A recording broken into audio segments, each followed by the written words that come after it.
Well, we did have a few showers today, earlier this evening, in between Wairika and towards Gazelle and Weed. They quickly moved through, and they were moving from the southwest towards the north and the east. Now, over towards Lake County, there were a few isolated showers as well in and around Christmas Valley, but other than that, it was pretty quiet for today. Now, we're going to be looking at similar kind of areas for tomorrow, although we'll see a little bit more activity from our next cold front, which is offshore, but it's getting closer and closer to our region.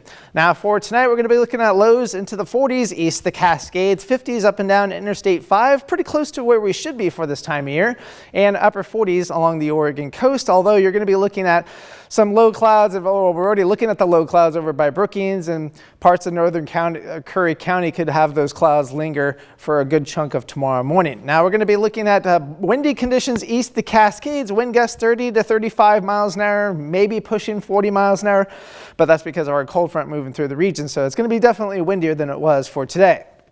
Highs into the 70s, between about 70 to 75 degrees. Highs into the mid and upper 70s for the Shasta Valley and the Rogue Valley for tomorrow. Won't be as windy, but it'll be breezy once we get towards the afternoon. Wind gusts 20 to 25 miles an hour. Similar kind of winds along the Oregon coast, although it could be pushing 30 miles an hour. Now, in terms of the forecast for tomorrow, we're going to be looking at a high of 76 for Medford, which would be spot on average if we actually do make it right there. 74 for Klamath Falls, that will be a little bit above average. So very seasonal kind of temperatures is what we're expecting.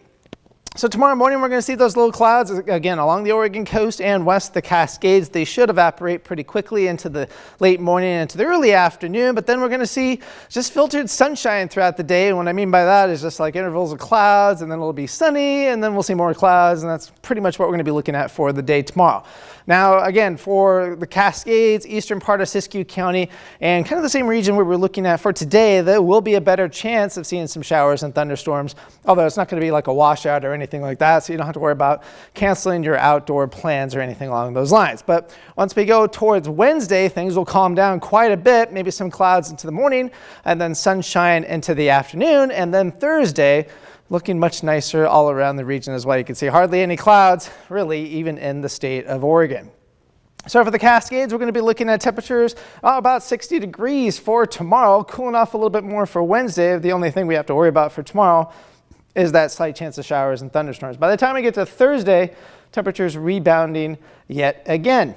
And if you're thinking about doing any kind of yard work over the next several days, especially east the Cascades, there is that slight chance for that shower or thunderstorm. So that would be the degrading part in terms of your letter grade, I guess, if you want to call it that. But once we get towards Wednesday, Thursday, and Friday, well, it's looking pretty nice overall. Now, how wet are we going to be? Well, we're not really going to be all that wet, but Tuesday, that would be the best chance for any kind of activity east the Cascades. And once we go towards Wednesday and beyond, even towards Saturday, at least at this particular point, for some areas, we could be looking at some pretty dry conditions. So here's your forecast for the Oregon coast. Temperatures into the 60s for tomorrow. A few showers up towards Port Orford and Cape Blanco. Other than that, it'll be fairly dry. And then temperatures climbing into the mid 70s, especially for Brookings. We'll get a little bit of that Chetco effect on Thursday.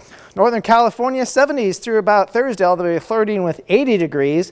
And then Friday and Saturday, temperatures climbing back into the mid 80s and then kind of staying in the low to mid 80s for the next several days after that. Klamath Basin, again, you could see some of that activity for tomorrow afternoon. Some showers and thunderstorms, a little bit cooler on Wednesday. And then you can see those temperatures just going up and down for the remainder part of the week and into the weekend. Cascades, your only real activity, kind of the same scenario would be for Tuesday. And then again, once we get towards about 6 or 7 days out, but lows chilly into the 30s and then eventually climbing back into the 40s. And the Rogue Valley, fairly pleasant weather for the next couple of days. But if you want the warmer temperatures, Friday's going to be your day when we get to about 85 degrees again.